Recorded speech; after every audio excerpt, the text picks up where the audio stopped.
And welcome to the House of Fandom. I'm your host, Clark, on the check-in on the season one. A full season of the House of Fandom is in the books. And I am joined by my co-host extraordinaires, I'm starting off with Danny. What's up, Danny? What's going on, boys? What's going on there, Clark? Excited season one finale, House of Fandom, man. I can't wait for us to get started. Absolutely. And on the top of the box, on the top of the world, on the left with the Batman logo, Spike. What's up, brother? What's up, Money? Oh, what's up, man? How you doing over there in the Great North? Hey, I'm doing pretty good, man. Not too bad right now. Not too bad. Awesome. And last but not least, broadcasting live in 4K. The budget has been maxed out on his credit card. Ladies and gentlemen, he's got a shine that looks even better in 4K. We've got it. The man, the myth, the legend, the tank. He's built for tough and then some. Tank! What's up, brother? What's going on, Clark? Good deal. Special Monday show. I got to tell you, man, I got to take a moment here to just, kind of revel in the great lighting you got in your studio, man. It's looking crisp. I can see you got your collectibles back there, but more importantly, though, you've got a really like the lighting is just impeccable. The cameras are impeccable. For those of watching, what kind of what are we looking at here as far as like what kind of system are you using? I just bought one of the new Apple iMacs. Nice. But Yeah, it's looking really good, bro. Real nice. And I gotta give a shout. Oh, what? Yo, that's dropping tags and prices out here. Definitely, okay. yeah. Look, he's like, yeah. Well, for those of you that don't know, he's over there in Michigan, right? Detroit. So if you're looking for a new iMac, just make sure you got a machine gun and a tank to battle the tank. And of course, go ahead and try it. last but not least, we've got a great crowd in the audience already. What's up to Lena in the house? Aunt Lena. We've got Cliff Bravo. What's up, Cliff Bravo? John H. Uncle J. What is up? Mac J. Stephanie D. And more. We see you there. What's up? It is the season finale. I can't believe it's been since we started this thing back in January when we called it Lights Up Productions. And I'd be remiss not to, to mention that, this was the brainchild of Kyle and myself to spawn off from, and create this, but it's obviously grown into many, many different things. And now it settles in with these amazing co-hosts, and we continue to have Townie Sports bringing us all the sports news. And from what I hear, they got some really exciting stuff for season 2 of Townie Sports. So we'll look forward to that as well. Ladies and gentlemen, we've got Danny moderating today. Danny, I'm going to sit back. I'm going to relax. And I'm actually going to be quiet for a little bit. So take us on this journey, brother. Appreciate it there, Clark. And please don't get too comfortable like last episode. All right. All right. All right, guys. Well, I'm going to take over from here. So we're going to get things started off the right way here at the House of Fandom. No other way than to do it. Then, of course, dropping it off to my man, Tank, with Fandom News. Tank, what do we got in Fandom News for today? First, as always, we're going to start off with some trailers. We got 2 new awesome trailers to go over here. First, we're going to do the next, because I think the first one was, they called it a teaser. We got a full trailer for Shang-Chi and the Legend of the Ten Rings. Nice. All right. Let's tune it up. Shang-Chi. Throughout my life, the Ten Rings gave our family power. If you want them to be yours one day, you have to show me you are strong enough to carry them.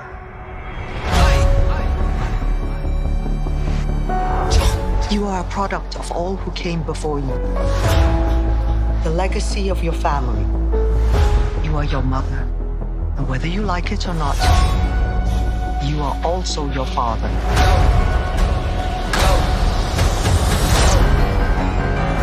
I told my men they wouldn't be able to kill you if they tried.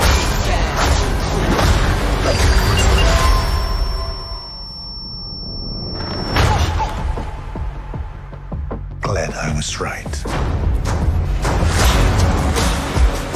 You're just a criminal who murders people. Be careful how you speak to me, boy.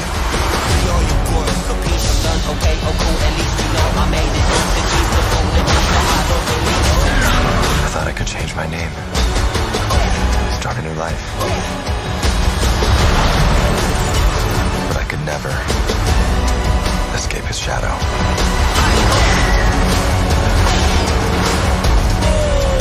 My son, you can't run from your past.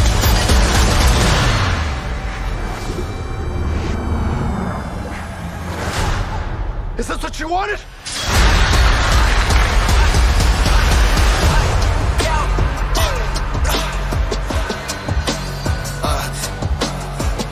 You got this. Thank you.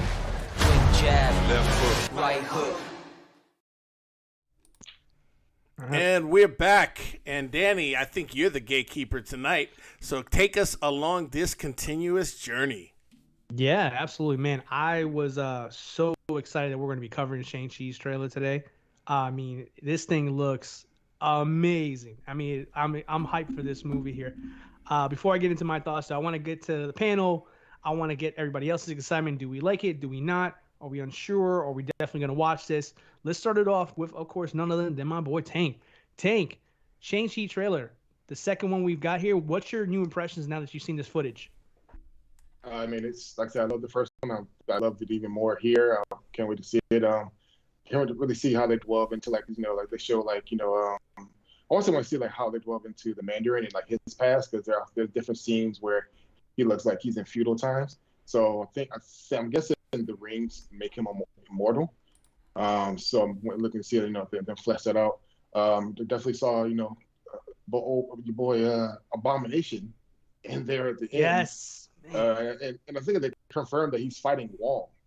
So he is fighting Wong from Doctor Strange? That's wow.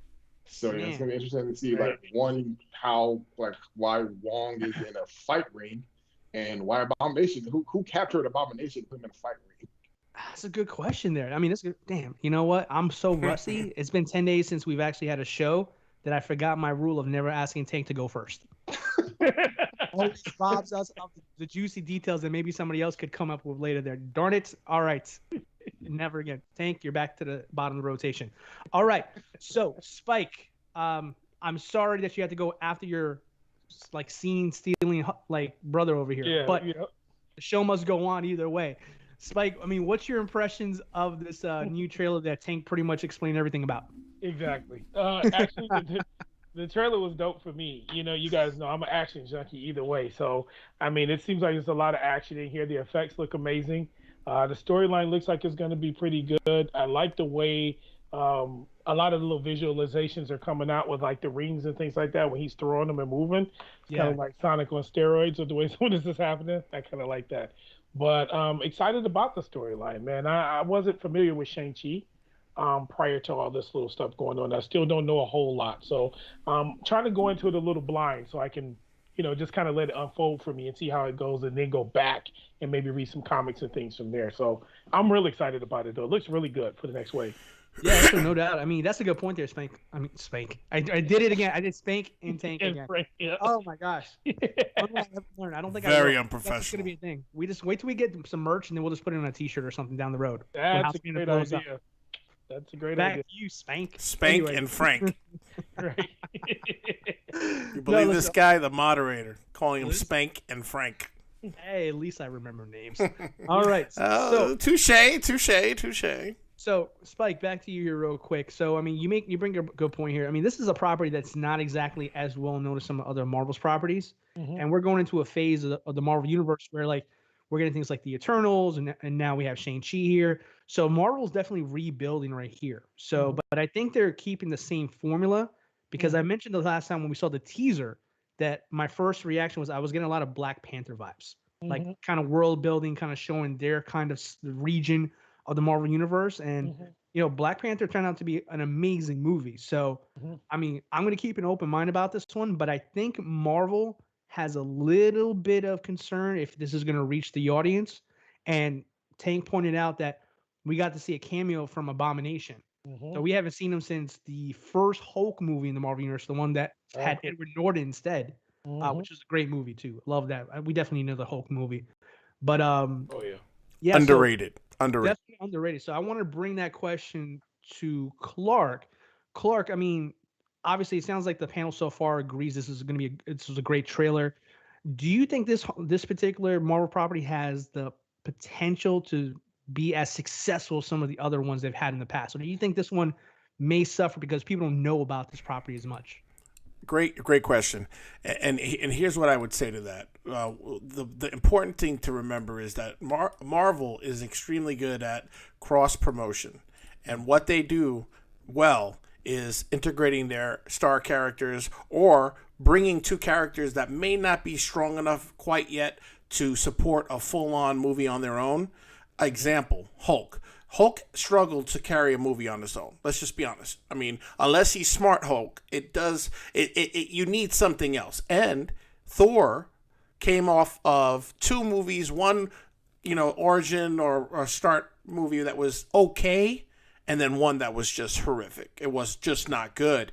And so to get a great director and then bring Hulk in to team up with Thor, made it one of the highest grossing Marvel films. And so for me, I think this makes sense to bring in Abomination into this. And I believe we're going to see other characters make some cameos without a doubt. They want this to succeed. I think it'd be great to do so. I think there's so much to mine from it. I'm excited for it. Good. Yeah, man, definitely. You bring up a good point there, Clark. I mean, Marvel's fantastic at world building and keeping everything kind of synchronized, all this energy into one universe. So we just saw Abomination.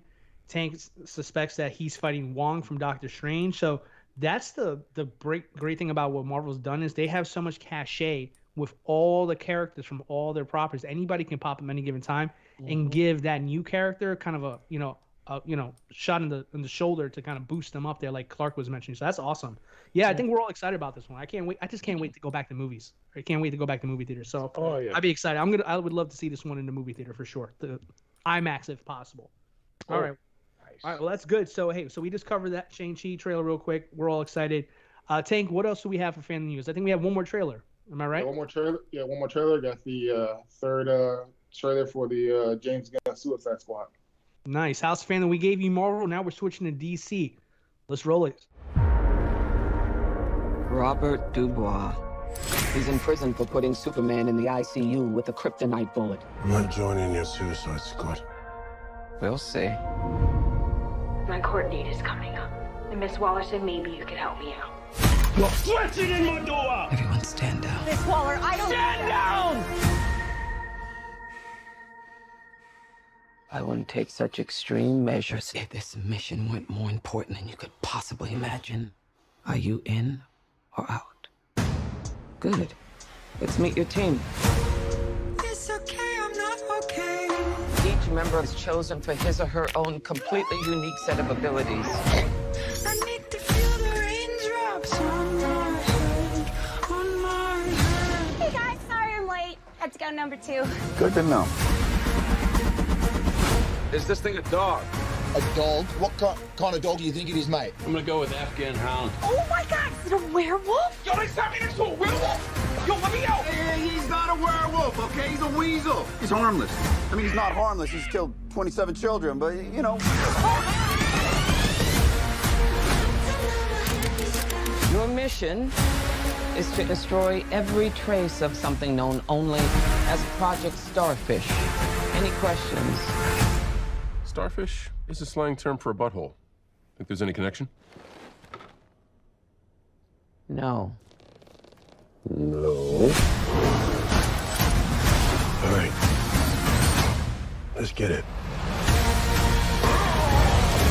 This is suicide. Well, that's kind of our thing.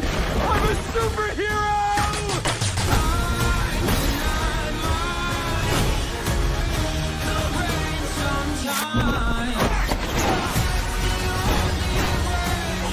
Where's my dad? I want to get you out of here alive. I'm going to get you out of here alive.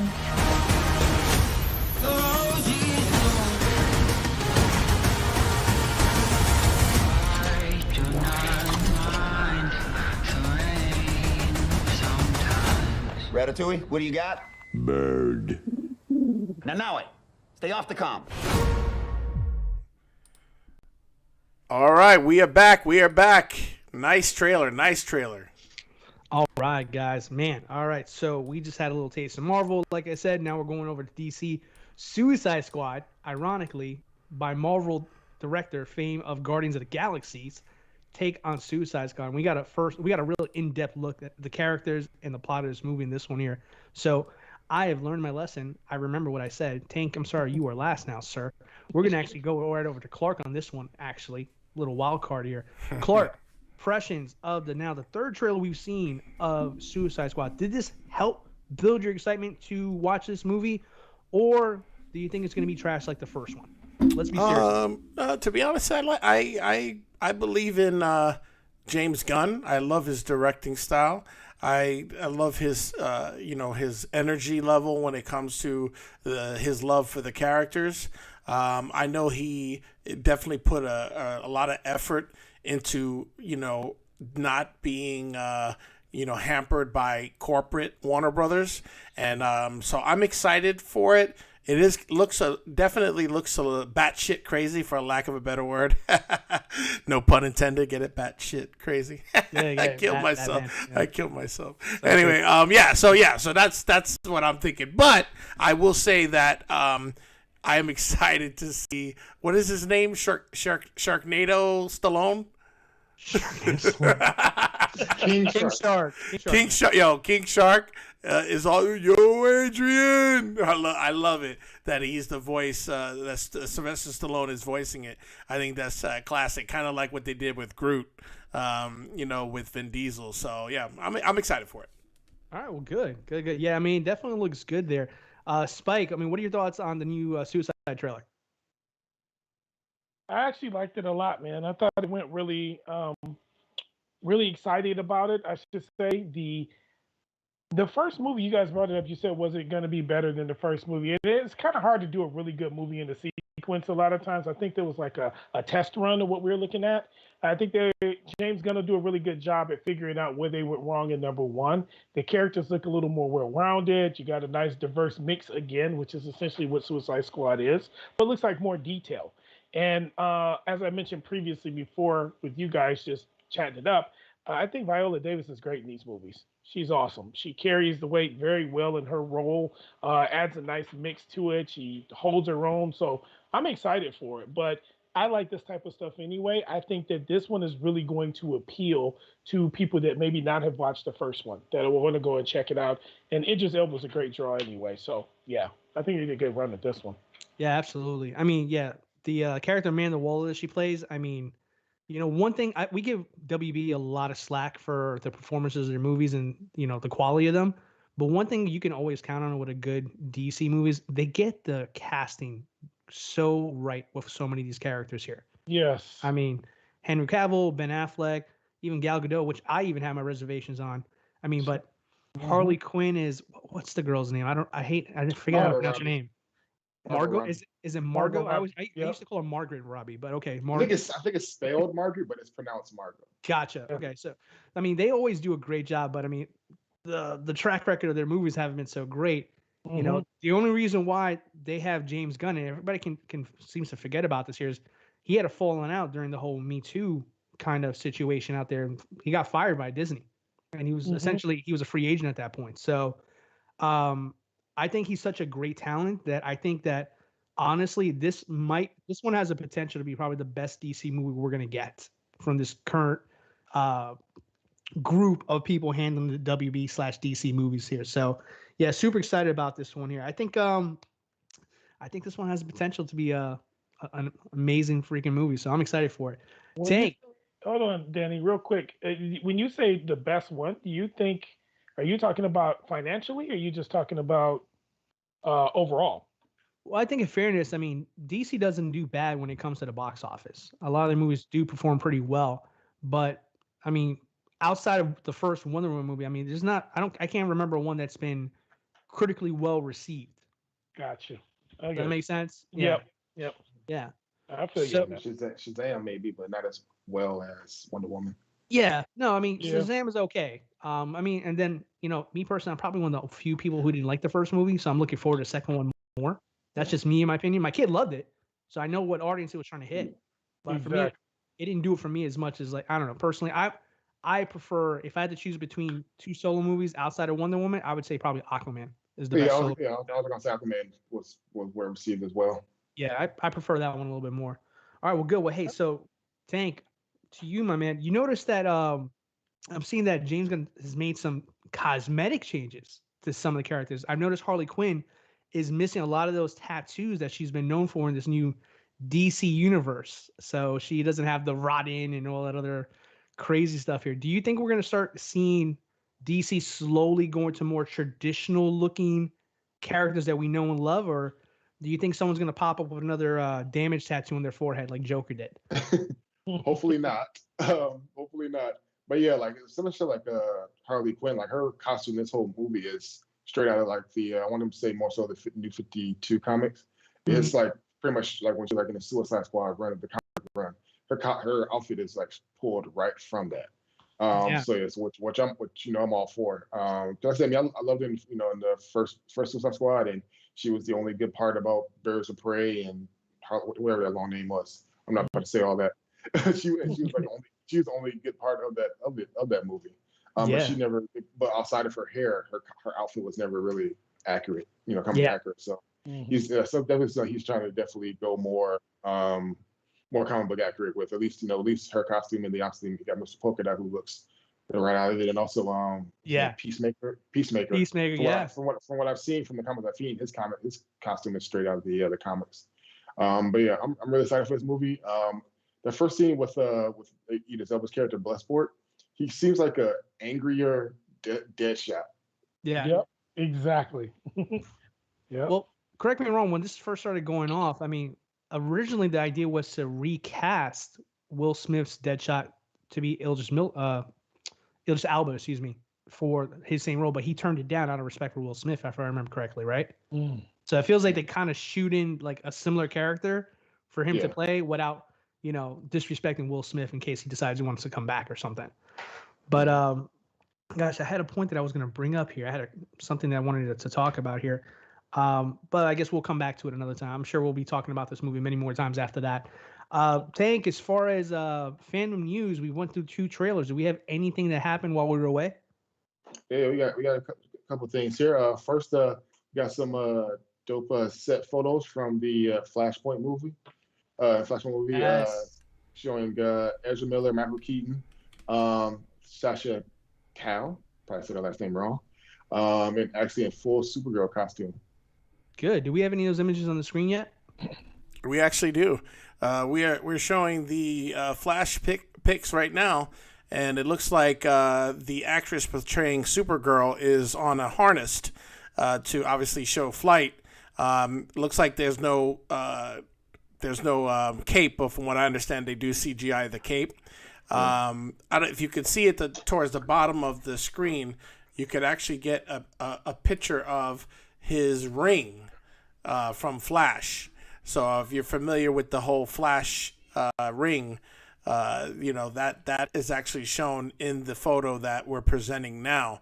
And so, this is an interesting one because they are filming in different areas in public. And so, therefore, you're going to see a lot of these set pictures. I found it very interesting that Michael Keaton's picture, which I'll bring up in just a moment here, was with him in the vehicle. That vehicle looks pretty cool. Obviously not the Batmobile, Bruce Wayne's, but I'm curious if they update the Batmobile. What are your thoughts there, Danny?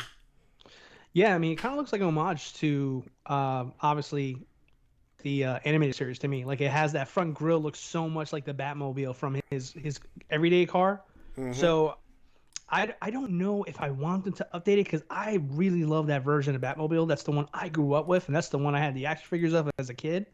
I think if you bring Michael Keaton back, you bring back Michael Keaton exactly the way he was back then, if you can, But it looks good. I mean, the only thing I have concerns about, I'm sure a lot of viewers have as well too, is that Supergirl suit that she's wearing looks very CW-ish right now. Now I'm gonna give it some. I'm not gonna beat it up there just because it's early on. I mean, it's currently in production right now. It hasn't been touched up yet by editing. So, but yeah, I mean everything else looks good. I mean I'm excited honestly more for the Flash's ring more than anything else.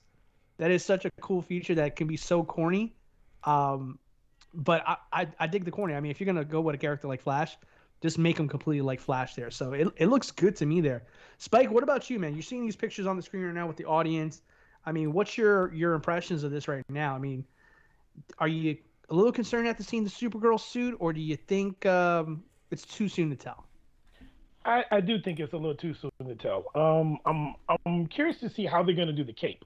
That's going to be the defining factor to me. The cape can sell a mediocre suit for me. I mean, so far it doesn't look terrible, but it's not anything that makes me super excited either.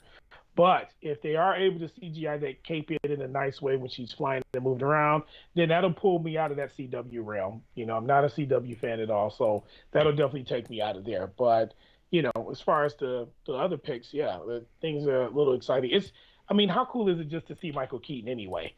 just the idea of him being in this film again and seeing him in the car and stuff like that. Like that alone gets me going. Like, man, okay, this is going to be something serious right here. This is going to be pretty cool. Yeah. And, Michael Keaton's got a nice toupee in that one too, doesn't he? Huh? Yeah, he does. He got a nice little piece. That's a good looking. But you brought up a good point about the corniness of Flash and the ring and everything. What better Flash to have it with than Ezra Miller? I mean, he nails that little cheesy corniness part of Flash anyway. So I think that's a pretty cool little trinket to throw in there, for his character to move around with anyway, to really kind of like sell the point of Flash. So that's absolutely. Cool. I think honestly for me, like Ezra's like take on the character, he reminds me more of Wally West than he does of Barry Allen, if I'm being honest there. I get that. Yeah. I get that. So I mean, it's whatever. I mean, hey, to each their own. But definitely for sure. Well, Tank, great segue to you over here. Simply because I mean, your thoughts on this here, because you are the CW like expert on the panel here. For better or for worse, you watch those shows religiously. So. I mean, from your CW perspective, do you feel like this is a good-looking suit, or are we just blowing things out of proportion?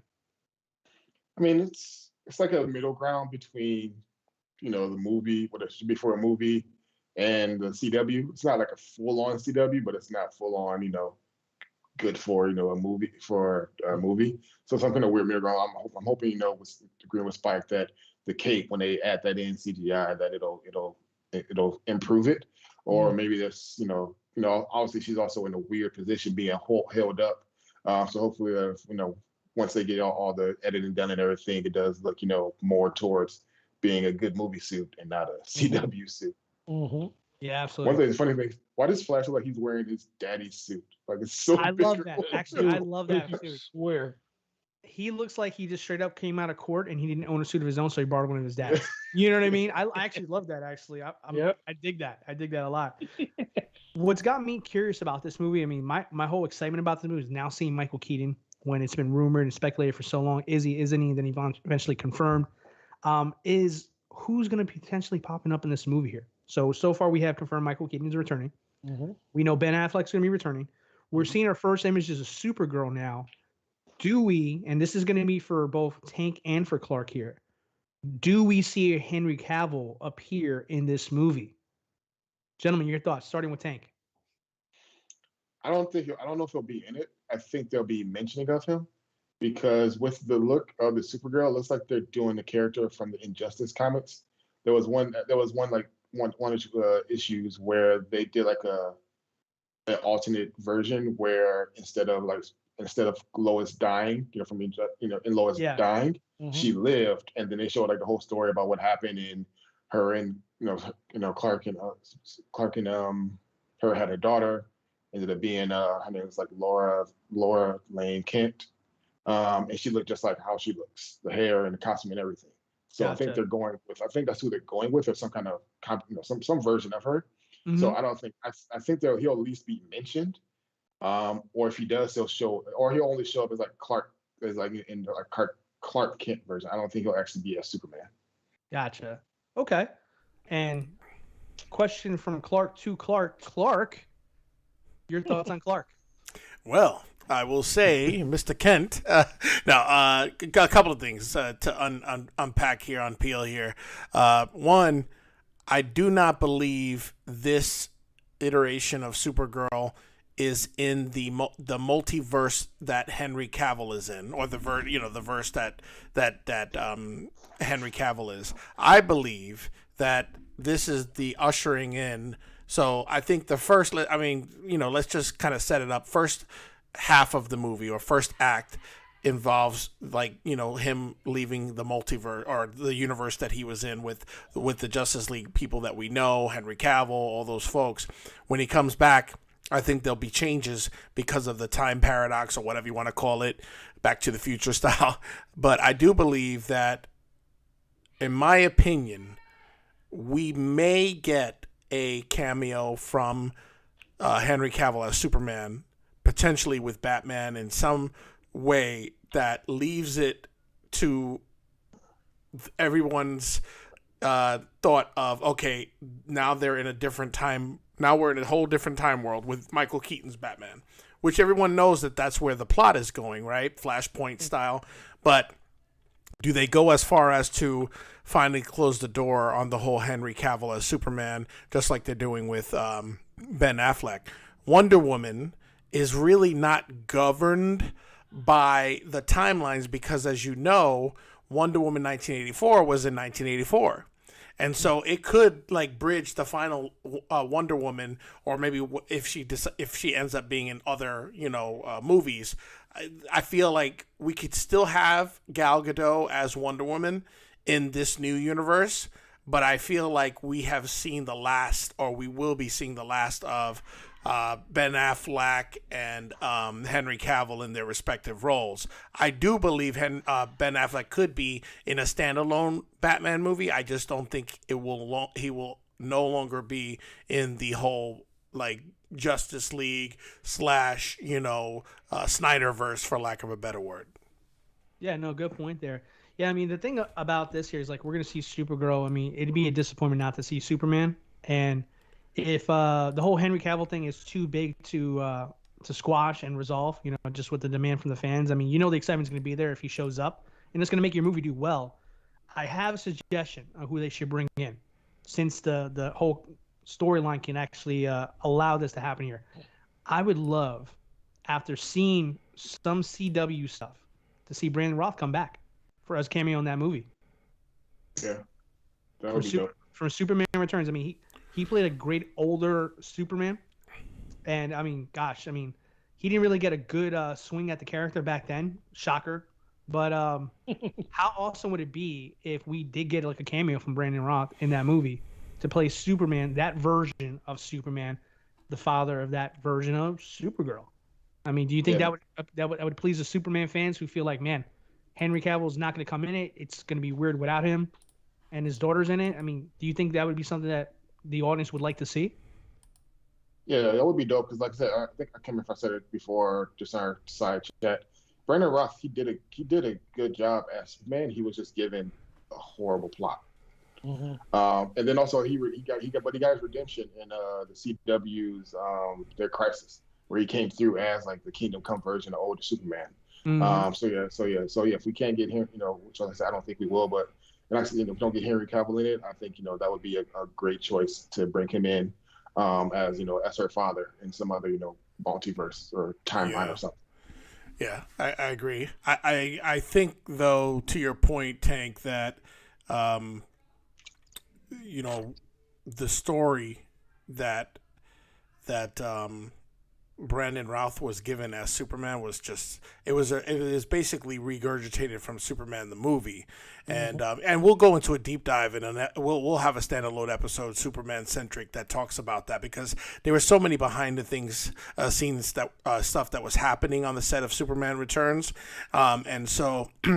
With plot and everything, everybody knows that originally it was going to be Superman Reborn with crazy Nicolas Cage as Superman, and so there was watch that one. That's a whole episode. Yeah, there's a whole episode on that we'll have to dive into. But I would like to see Brandon Routh. There was rumors and talk about a potential HBO Max Kingdom Come Superman series, limited series. That could potentially still happen. I would love to see him back in the role. I thought he did a great job, while a little bit hampered by the budget, obviously, of CW. I was one of the ones that did not like the costume that they were giving him as the Kingdom Come costume. I thought it was kind of it didn't look right on him. I think that it could have been definitely executed better, but then again, we have CW, so what are we talking about here? So anyway, yeah, that's just my 2 cents. All right, well, good, Clark. Well, hey, I mean, that's a good end thought right there. We'll see. Maybe he comes in. That'd be a nice little treat for the fans, and hopefully they upgrade his suit to make Clark happy about that. I'm down with both of those there. Okay, well, good. So, Tank, what do we got next on Fandom News, my friend? Next, we got gonna keep it with DC. Got a sneak peek of the full Shazam family, the new costumes from Shazam: Free Are the Gods. Nice. Let's pull it up on the screen so the audience can see what we're talking about. Yeah, we've got it looking pretty good. I got a good example there. Obviously, the first movie on the top, the second one on the set of the sequel. I am definitely curious what you guys think of this, Danny. Yeah, I mean, absolutely. I mean, for this one here, like I already made my my feelings known about Shazam 1. I personally didn't like it as much as a lot of people else did. And like I said, my son loved it. I was in the same theater as him. I didn't see the same movie. So, and part of it for me was that those suits were really distracting. Like, that was a big peeve of mine watching that movie. I mean, I know who the actor is. He's never done an action movie before. He's always been a slinky, skinny kind of guy. And I'm so used to these superhero transformations. And then I get this buff suit here that just looks so obviously fake. Like, and I'm wondering myself, like, did they not have time to train for this? Was this a last minute hire? Did his gym membership lapse and he didn't have access to a weight room? I don't know. It just felt like, man, like everybody else puts in such an effort to look aesthetically the part of the character they're going to be playing. And I felt like this one felt lazy. And I mean, that was just like my thoughts about it. I mean, I know not everybody's going to agree with me on this one here, but I mean, let's start with you there, Spike. I mean, how do you feel about this new style, modified of versions of these suits that we see for the new Shazam movie? I'm loving it. I'm loving it. It makes me feel more like they're dedicated to showing Shazam as a hero. For me, I got the feel that the first movie was, I had very low expectations because I'm not a huge Shazam fan, just because he's a kid. But what they did for me though in the movie, it made me feel like, because based off of the way the movie was going, Shazam's character didn't really know much about heroes. So as the suit develops, it's like this exaggerated look. I got the idea that they were saying this is his interpretation of what a hero is supposed to look like. This big, swollen, puffy looking suit here. It was this aimed at kids in a goofy and silly kind of way. Where I feel like now more this is going to be an opportunity for you to see Shazam as a hero like the man. I felt like the villain outplayed him in the last movie. He seemed undermatched in a lot of different ways, and Shazam is pretty powerful. So I feel like his power is better represented in this suit in the new movie. Like, I can take him more seriously, if that makes sense. You see what I'm saying? Yeah, I mean, absolutely. He's lean, he's cut, he looks much better. He looks more like he should be on the team with the Justice League or somebody. I agree. As compared to before. Yeah, I totally agree with you. Definitely, Spike. I mean, one of the things that bothered me about the first one was that it got to the point where it was almost too a parody of it, you know? Exactly. Like Shazam had an element of, but I mean, it's like Loki, you know what I mean? Like, you know, the minute you start not taking the character seriously and it becomes a parody, as opposed to being like mischievous, or in Shazam's case, like, you know, he's a kid, so of course he's gonna act up like a kid. You know what I mean? I think it was, you know, it could be, you know, dumbed down to the level where someone like Danny, who's watching it with his kid, won't get it as well as a kid will get it, because it's so like focused on the kid aspect of it. Which, you know, I think it did suffer a little bit from that with the stakes and everything, because on one hand you had like people being killed horrifically by like these demons and whatever, and then the other hand it was like a funny comedy. I don't know. So yeah, I agree with that statement as far as the suit and kind of legitimizing it. Good, thanks, Clark. Okay, well, awesome. One thing I noticed though from the photos, and I'm not sure if anybody else caught it, when we were showing the version 1, we'll call it, Shazam suits, and the new version 2, did you guys notice something a little off besides the suits being changed about that lineup of characters? Yeah, the Miss Marvel, the girl who played her as a child, she's obviously old enough now. She was the oldest of them all to actually be Miss Marvel in the powered up version. When in the first one they used, you know, they did like everyone else and they used another older actress. But since it's been a few years now and she's older now, they used the same actress who was the girl before. Yeah, I caught that as well. The oldest daughter. Yeah, no, I caught that one as well too. There, I thought that was an interesting little touch there. Just, I mean, I liked her a lot in the first movie. I thought she was like out of all the characters, aside from maybe what's his name? It's not Billy Bats. What was his sidekick's name? Oh yeah, they talking about the kids. I know you're talking about the do with the crutches. I can't. Yes. He was good. hilarious. He was good. It's like But Ricky or something. Yeah. Something E. Yeah, he'll be in the sequel Yeah, as well. yeah, but reprised. he's probably still just too, not old enough to be in the. Yeah, all the Howard kids are going to come version. back. It's just the Yeah. adult actor was replaced by one of the original kids, the oldest of the kids there. Now she's going to be playing both.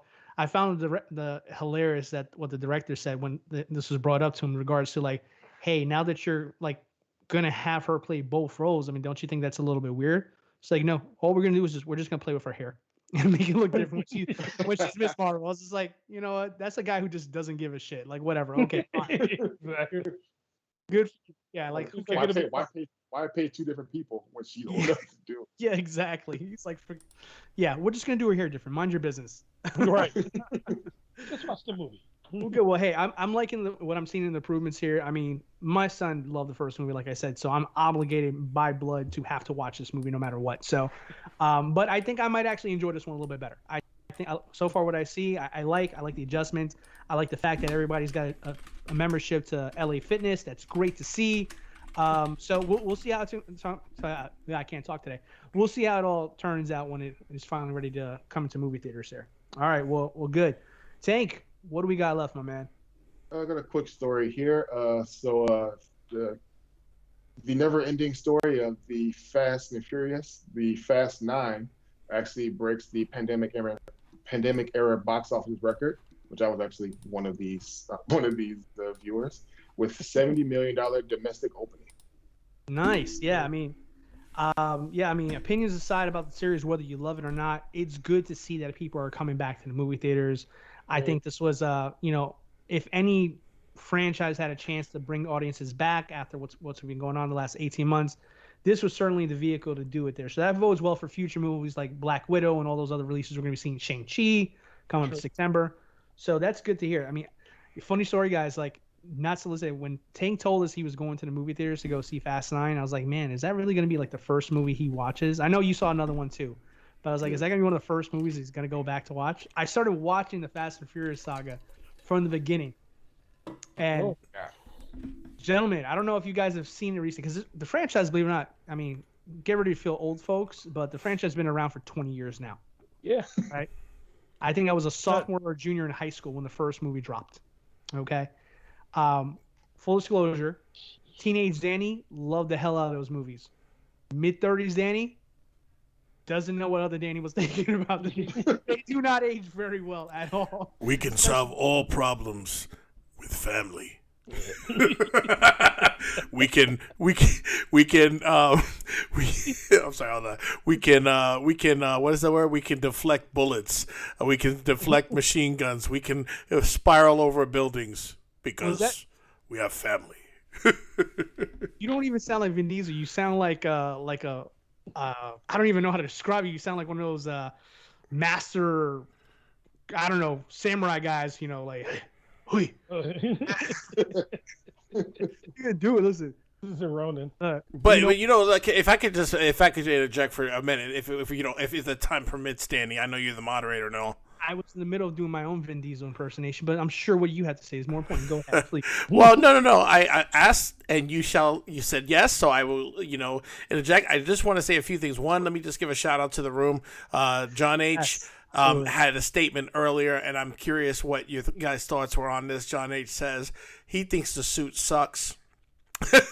for the Supergirl. Let's go back to Supergirl. He was not happy with it. I gotta be honest with you. In looking at the suit, I'm just so sick and tired of them trying so damn hard. Put the damn regular freaking S in there, and you know what I'm saying? Like, why do you have to make it so like weird looking? Honestly, I don't like the aesthetic at all. I'm not pleased with the costume. I don't think it's flattering, whether she's sitting down, standing up, or in a harness.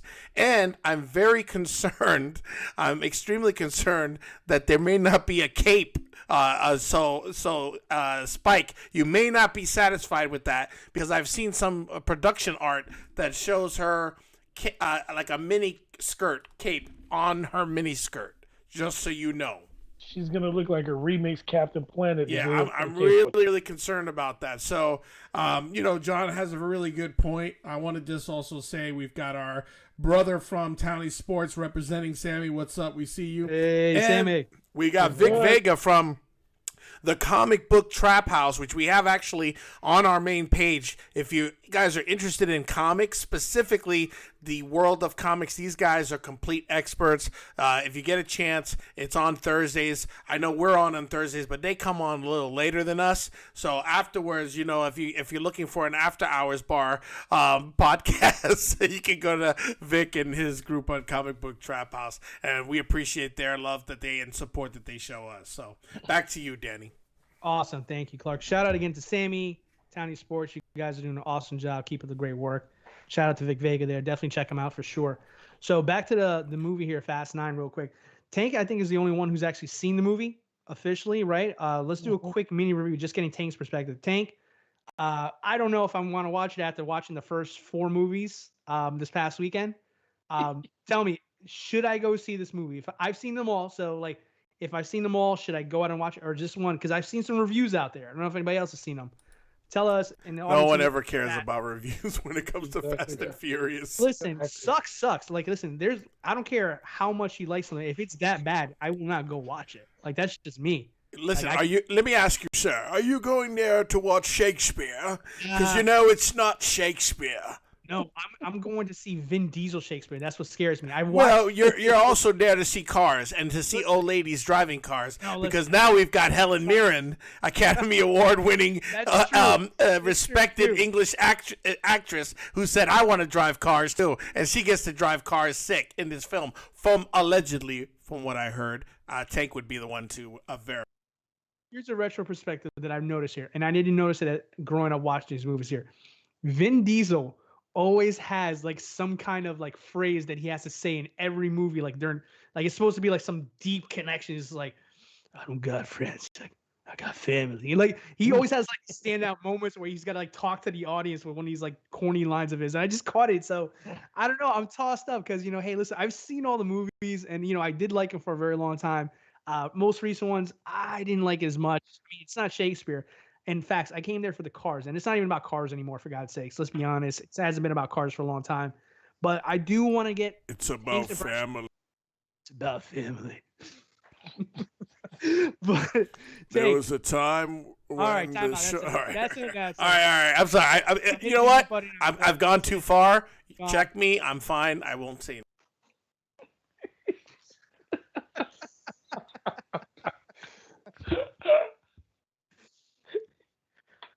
Still a buster.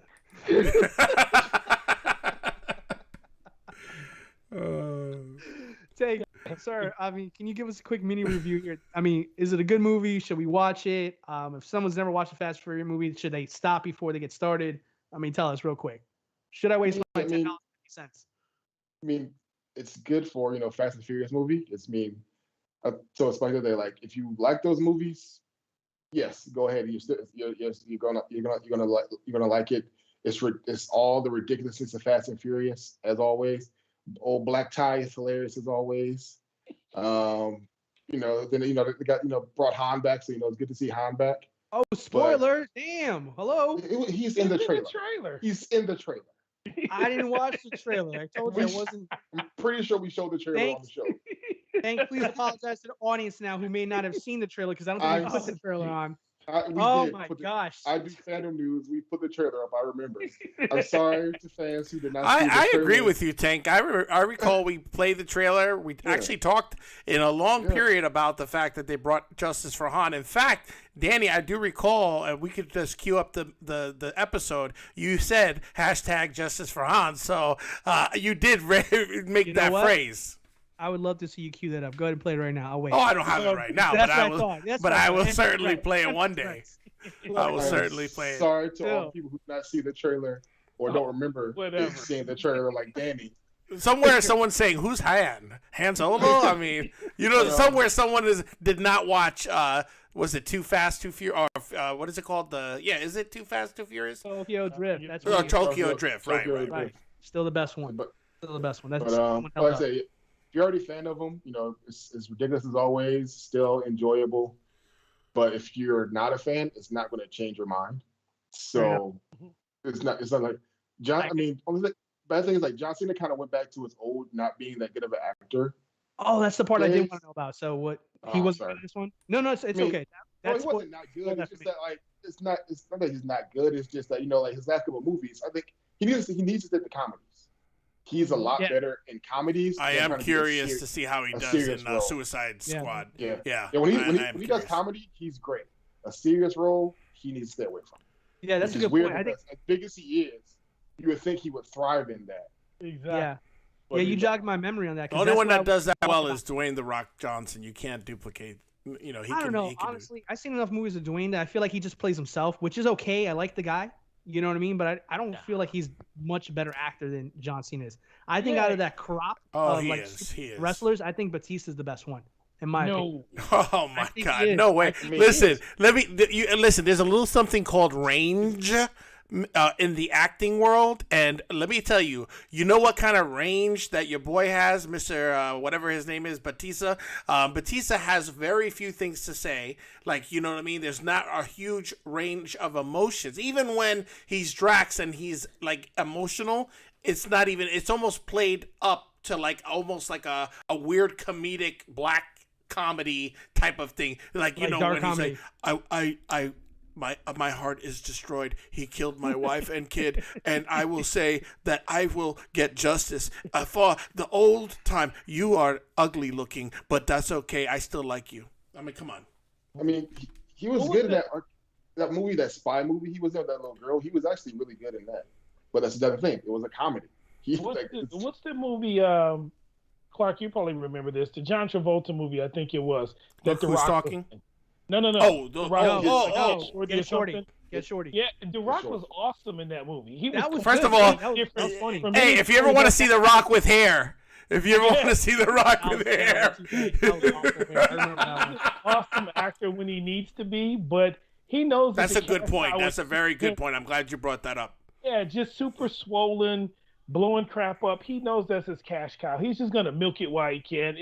It's a reincarnation of 80s action heroes. Arnold Schwarzenegger, Sylvester Stallone, absolutely. And all had catchphrases, and everything. And that's really what this is morphed into, to your point, Danny. It's no longer about cars. It's just actually, if I could just interject one thing about this, too. If you think about it. Yeah, thank you. This one is real. See, now he knows how difficult being a moderator is. Anyway, so what I was going to say is... All right. Let me finish my thought before I forget it, for crying out loud. Can I interject on your thought, please? Hold on. Hold on. I got a good one. Okay, so The Rock came to the Fast and Furious franchise. That is one of the biggest roles he's ever had, right? If not the biggest. And when he came into the Robin Williams, rest in peace, Robin Williams role of Jumanji, like when he went into that franchise, he inherited a lot of great franchises. Lest we forget, his starring role was The Mummy. You remember that?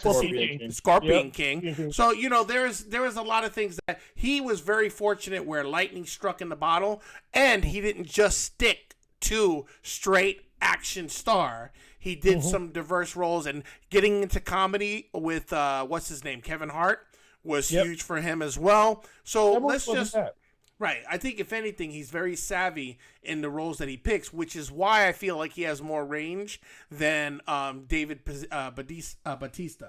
Excuse me. Yeah. Yep. Hey, listen, everybody's allowed to agree and disagree, right? I'm simply saying that, like, hey, I mean, I'm a wrestling fan, so I do follow these guys. I mean, I grew up watching these guys.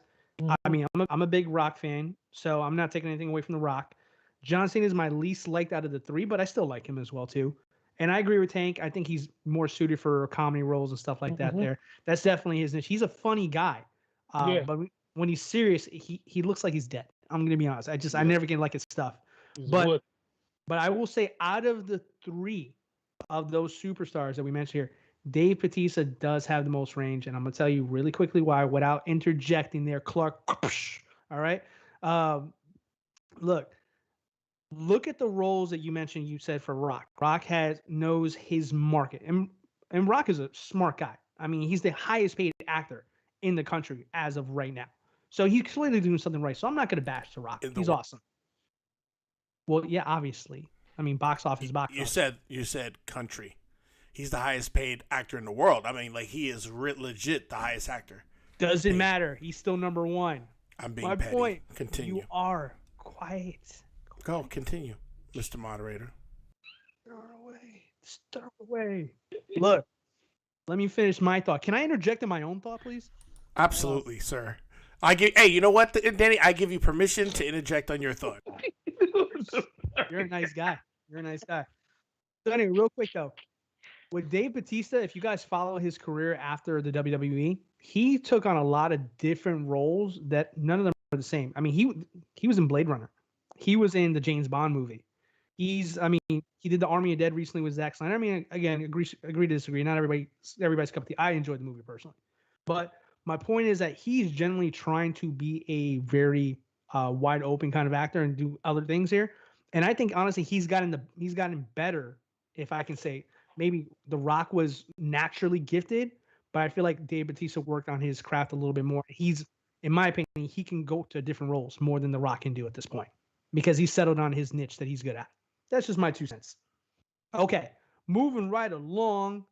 Tank, I'm so sorry. That was just supposed to be a quick review of Fast 9, but hey, we got hijacked by Clark. It is what it is. That's like him. Hey, what do we got next, my man? Because I know we got something else left. Yeah, so that's the final family news story of the day. It's one that's near and dear to my heart. Tom Welling confirms Smallville animated spinoff series with returning cast members in development. Yeah, this is an exciting one here. I mean, I think we kind of all grew up on Smallville, right? Yeah. Except for Clark. Except for Clark. He was already grown up, and it was awkward. I was yeah. You didn't watch Smallville? So he watched it. He didn't grow up, but he was already an adult. So it was me and you that was grown as hell. Right. Yeah. Gotcha. Right. 2 grown men on the panel here, just looking really awkward right now. Right. Wow. Hey, how old are you youngsters? Let me let Tank finish. And I'll say my thing. Go ahead, bro. Let's just say me and Clark, not this Clark that's on House of Fandom, but Clark from Smallville. We were both in high school when this show came out, so it worked for me. I had an excuse. What was yours? All right, very good, sir. Okay. Well, hey, Tank, you brought this to our attention. I'm super excited. I mean, tell me, this is going to be an animated version of this here. Has it been confirmed who's going to be coming back and who's not yet? Because there was a lot of folks who, let's say they're not going to be available for this. Yeah. In the future. Yeah. I'm not going to say why because I'm not going to go into that, but I know for a fact, Allison Mack, who played Chloe, she won't be on. But they haven't confirmed anyone else who's going to be on there.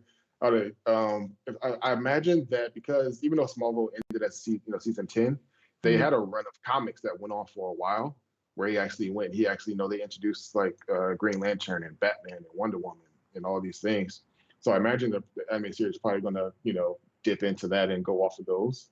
But yeah, so I'm super excited for this. Like I said, Smallville was still one of my favorite shows. I've watched the whole 10 seasons more times than I can count. So I cannot wait for this. Yeah, listen, I'm gonna be honest with you. I mean, as a kid growing up, it's no secret I'm a Batman fan. But I can also say back then I hated Superman. I'm gonna be honest with you guys now. Feels so good to get this on. I legitimately hated Superman. Dumb suit, red underwear. It annoyed the crap out of me. Sorry, I don't love the movies that you guys love as far as like the Christopher Reeve ones. I know this is gonna give me some shit now with Clark, but I gotta say it. This is confession. Hey, the same guy who has in the very back, top left, everyone, Christopher Reeve figure, high-end figure, and also Marlon Brando in the same Christopher Reeve film right there on top. So, yeah. You were saying you didn't like it? Listen, I'm a collector. It's 2 different things. I appreciate art, okay? But, hey, all the same. You see, I knew he was going to be so mad, but he didn't even let me finish because you asked and I told you. Yeah, that's it. So he buttered already. I'm perfectly fine. But my point is here is when this came out, this was coming out during like the Dawson Creek era of the CW. Yeah.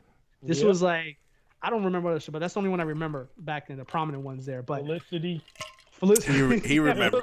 Hey, he remembers Dawson's Creek. You know he was watching that every Friday. I don't want to wait in my time.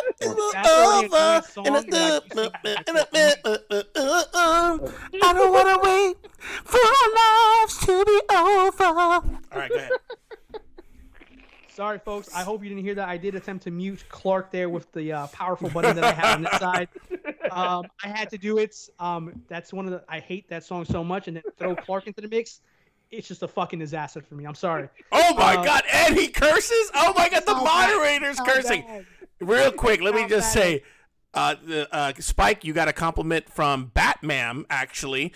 Very well-known Batman fan, but she goes by Batmam. She says she loves the Batman background of the co-host, and she also loved the Fast and Furious 9. So, but she's biased, she said so. Thank you very much, Batman. I appreciate it. All love. Very nice. So anyway, Smallville made me like Superman. I'm not gonna lie. I thought it was cool to kind of see the more human side of him, and slowly see him progress.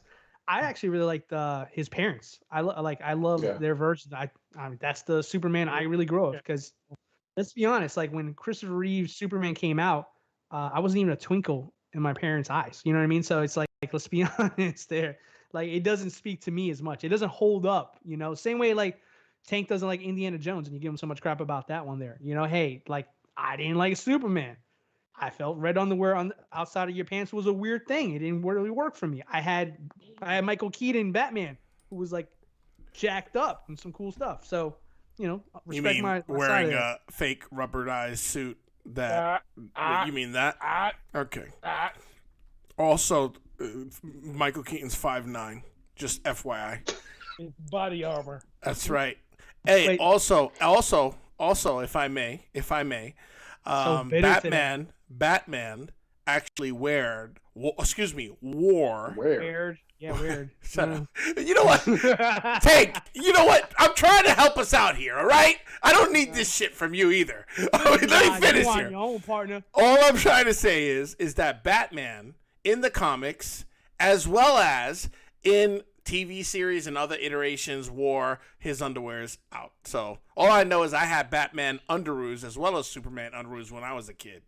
So there you go. And there goes our last subscriber. I'm so sorry, guys. We were going to rebrand as a new show after this one here. Because, we just tarnished the name of House of Fandom. I apologize. All right, hey, listen, Clark, I get it. You're a Superman fan, literally. I mean, if people cannot tell, I mean, look at every damn freaking piece of art you have in your room right here. No, it's crazy. But anyways, I mean, it's exciting that we're getting this animated version because a lot of people did really love this iteration. I myself included love this iteration of Superman, and a lot of us were bummed out. And again, this is a spoiler from a show that left 15 years ago. I lost count, but we never got to see him be fully Superman. So that was my question to you 4 hours ago when we started this topic here. Tank, did they confirm that this is going to take place after the series finale where he did the whole Superman iconic thing, and now he's full-fledged Superman, this animated thing? Is that what they're doing? Yeah, I'm pretty sure they didn't confirm it, but I would imagine I don't see why they would do an animated show that would rehash the old one. Do the whole high school thing, but now it's a cartoon. Just animated. But it's like I said, especially when they have the comic that they made after. Well, they have the song "Somebody Save Me," and you know I love you, man. Wanna save me? All right, folks. I hope you didn't hear that too. I muted that one as well. We can still hear it, but I hope we survive. We save the audience there. I will start doing that going forward, just to kind of control this man, because you don't need that. You came here to relax, not somebody make your dog start barking. So we apologize for that. That's on us. We'll get better. All right, well, good. Well, hey, Clark. I hate to do this to you here. I have a question. Do you have any more cosmic thoughts on this before we move on to our review of Loki? No, I mean, other than as Tank said, we're definitely not going to see Allison Mack in this film for that. I mean, this comic adaptation. Out, man. So unless they're looking for. Don't Google it. Unless the adventure has to do with finding, the villains of sex trafficking and all that other stuff she was involved in. Well, I'm sorry, but I mean, let's be honest here. She was. I mean, listen, she's. I hope she gets many years behind prison. I'll leave it at that. Thank you. Okay, so that concludes fandom news, everybody. Thank you, Clark, for your cosmic thoughts. Those were amazing. Absolutely. Actually, I would have loved to hear some cosmic thoughts from Spike on this. Well, I mean, let's point that we're kind of running a little bit long here. Let's see if we can start getting to a review with Loki here, guys. I was kidding. I was doing that to make you nervous. Nah. All right, guys. So we have hit the halfway mark of Loki season 1, episode 3. It's been a couple days. I mean, believe it or not, we're going to see the next episode in about 2 more days here. So we're a little late to the party on this one, which is not like us on Loki, but we're going to catch back up. So, guys, let's go with the normal routine here. We're going to get everybody's thoughts and impressions of the first episode, expectations, etc., and then we're going to open up for questions here. So, I'm not going to pick you, Tank, first. I noticed I have gone away from you quite a lot today, and I'm sorry. I love you, but no, we got to keep you last, bro. So, we're going to change it up. We're going to go with Spike because I need a break from Clark. Spike, season 3. It's been an up and down kind of feeling for you on the show so far. I remember your episode reviews, gradings, on the last 2 episodes. How did you feel about episode 3 of Loki? I hated it. Tell me more, man. Oh, this is good. Listen, I know that it's supposed to be like a relationship building kind of episode. I get that, but it feels like filler to me. The characters felt very dumbed down, very weak. The banter back and forth was cute, but I didn't need a full episode of it between the two. She Loki, whatever you want to call her, Enchantress, has been an absolute monster for 2 episodes. And in this particular one, she's just very mild-mannered, kind of sweet, not really giving off exactly what's going on with her. It's just all the way around, I just didn't like it. I mean, they had me ingrained and engulfed in this series so much. And to be honest with you, I was pretty bored with this episode. And that could be me. I mean, I know there was a few little things here and there, but it just wasn't giving me that excitement that I had seen in the previous 2 episodes. It felt like a stretch or a bridge to the final 2 episodes or final 3, however you want to look at it. And I didn't like it. I didn't like it in multiple ways. I could go into every scene and just tell you what was horrible about it, but I won't go that deep. I'll just round it out for you and let you know. Yeah, for me, it wasn't good at all. Yeah, no problem. I mean, you made some good points there. I mean, you definitely echoed some of my concerns about this past episode. It was I wouldn't say I didn't like it. I think I was rather confused by the sudden personality switch that you're saying there. Because you're right.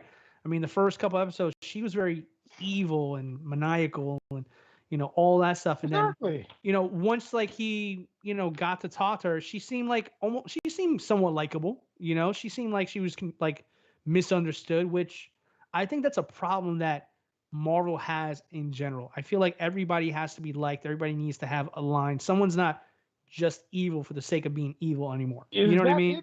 Is that it? Because for me, it was along that line as well. Like, you made her very, very dark for 2 episodes, and you then set her up to be a threat, and now and now she's kind of humanized, and it's almost like, okay, where's this chick that was just literally slaughtering everybody? Because the whole moon should have been dead if that's the case dealing with her. So for me, it was like they lost me right then and there because, like I said, I didn't need her to be humanized. Loki, I can expect that from. You never know where he's coming from. Okay. But with her, it was like, yeah, it really got me on that. Yep. Well, she's been talking and saying that she has these certain motivations for why she hasn't gone into detail why she's motivated to end the TVA and the timeline and all that stuff like that. But clearly there's something that's, impacted her to make this kind of decision. And just for her to suddenly just, have I wouldn't even call it a friendly conversation with Loki, but more like a playful conversation. Like, you've been on this mission going through all these crazy, stops in time just to get back to these people. And then suddenly, hey, Loki shows up. Well, hey, let me put my charming face on and, just suddenly become your buddy. Now, I know it might be kind of a bait and switch when it comes to that there. I mean, maybe she has something more and she's using Loki to do that. But still, all the same, I felt like it was so quickly to that, like, okay, I'm evil, I'm mad, this is who I am, and then poof, okay, I'm playful, I'm friendly, and suddenly, I can put up with your crap, Loki. Like it just felt weird. So yeah, I agree with that there. But we can talk about that too much there because you're gonna make me because that was you hit right what I was upset about. But Clark yourself, sorry, Tank, I'm looking at you. I want to talk to you, but I know you're gonna have a great answer. Right. I know Clark won't. So Clark, please go ahead. Well, first, let me just say, this episode was the weakest of the three. I was extremely disappointed in the direction. I thought when we started this season or this series of Loki that they were really going to go down a dark path with this villain. And it's a shame because the first episode really got me like, whoa, who is this person? You know what I mean? Like, this is like a serial killer, like of epic proportions, just showing us imagery of, demons and dragons in the church and all that stuff. And you're making it seem like this is like some sort of like scary intergalactic, monster akin to the maybe even like to Thanos in many ways. You know what I mean? Like, or whatever, And what we got was a Ozzy and Harriet episode with Loki and this the supposed villain of the entire piece, and I think it was a disservice to the character because and the audience to have us go down the path of like this first episode was like this person was executing people left and right. You know what I mean? Stabbing them, killing them. It just wasn't, And then this episode, season 2, it continued that path. But there was, in retrospect, some concerns as it got closer to the end and they revealed who she was, or a woman. And it didn't work for me, man, in this episode at all. It did nothing to move forward the series, especially in light of the fact that there's only 8 episodes? I think it's 6 for this one. Well, they said it's the halfway part is coming up this episode. 3. Mm-hmm. So the halfway would be 4. Yeah. No, 6 episodes. Halfway point is 3. Yeah, that was. The one we were viewing was 3. Mm-hmm. Right. Right, was the halfway point. Okay, gotcha. Mm-hmm. So like like as far as I'm concerned, I thought it was a mistake when you have so little episodes to work with to do a filler episode. Is almost like just it's hard to fathom that they would do something like that, knowing that they only have 3 more episodes left. I was very disappointed. I'm very disappointed in this episode, and frankly, I did not think that character deserved that episode we got because now I don't even feel like there's high stakes anymore. I really don't. And Owen Wilson was severely missed in that episode. Yep. That's what I have to say. I agree. That's a great point there, Clark. Owen Wilson was definitely missing that one there. And this kind of goes back to why I wasn't so high in the last episode because I felt like we were going to get an episode like this. When, everything was moving so fast and I was like, I feel like this episode should have happened on the next one instead. And that's why, you had 2 heavy hitter episodes. It was fantastic. It was exciting, all this stuff. But then, with only 6 episodes, you think that you just keep your foot on the pedal and keep going. But this felt like a sidetrack from everything else that's going on in this particular story here. Like some of the TVAs out of the place. And, we got some really big reveals about the TVA this one, which we'll go into once we get into questions in a second here. But it just seemed like this was an unnecessary episode to just take the stop to go through this whole misadventure, let's call it, with these 2 characters when, right now with 6 episodes, you don't have time for a filler. If you're only doing 6, I think Falcon Winter Soldier was 8 or 9 or something like that, if I remember correctly. I think it was 8. 6. I thought it was 6. No, it was more than 6, wasn't it? Or maybe Wanda was. Whatever the case may be. Wanda was like 8 or 9, but they were 30 or 20-minute episodes with 10-minute credits. Yeah. But I think Falcon Winter Soldier was I want to say that was 6. I'll have to double check it, but I think you might be right there, Tank. But all the same, I just feel like, there should. If you only have 6 episodes, that's not a lot to get a good conclusive ending to your story where, everything was covered, and then, you got a very satisfactory finale to it there. So I mean, you're already playing with danger there because it's 6 episodes. It doesn't give you a lot of room to flesh out things and all that stuff. So I mean, you don't waste an episode of 6 episodes. I mean, your third one, just on like a stupid, I don't know, getaway episode, whatever you want to call it there. As far as them just hanging on this random planet there. Awesome, bro. Nice. Nice. I don't know. I don't know.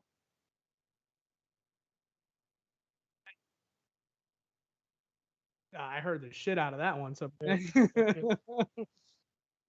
jeez. Oh boy. Oh gosh.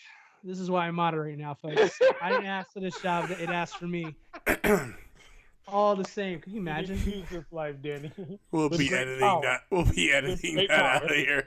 We'll be editing that out. Keep it in. It might go viral. We'll see. Take the hit. I legit lost my train of thought. You gotta see Tank's face right now. The way he looks, it's hilarious. All right, Andy, you were talking about it being a filler and not necessary. Yes, and also talking about my raise after the show. Hey, it's the season finale, and we did title it Freestyle. So you know what? We're gonna be playing fast and loose. That's it. You're definitely loose. That's no question about that. All right, so where was it? Yeah, so long story short, I mean, listen, it's 6 episodes. You can't waste an episode. Everything has to hit. It has to keep the story arc moving over there. So yeah, I agree with the panel so far. I mean, I definitely wasn't a fan of how this one was structured. Tank, your thoughts on this? All right, so I'm actually going to be the odd one here. I actually did like it. Yeah, it's definitely. I agree. I agree with was the weakest of the 3 episodes. But I mean, I still enjoyed it. I mean, it was more sort of relationship building between Loki and Sylvie. One thing that really bothered me was they're supposed to be gods or really frost giants, and they're struggling with regular people fighting. So that was a bit weird. But also one thing, I mean, I won't go deep into it, but I think this also was more into while they were. I know they were humanizing Sylvie. I think I think that's because they're actually making this to where the TVA is the actual real bad guy. Yeah. Because actually I rewatched episode 2, and the TVA agent that she kidnapped, when they found her, she kept saying it's all true. I want to go home. Then Sylvie talked about how she found an old memory of hers. I think when she said I want to go home, she was talking about she wants to go home, not back to TVA, which probably would make you think. She's talking about I want to go back home to where I was before the TVA.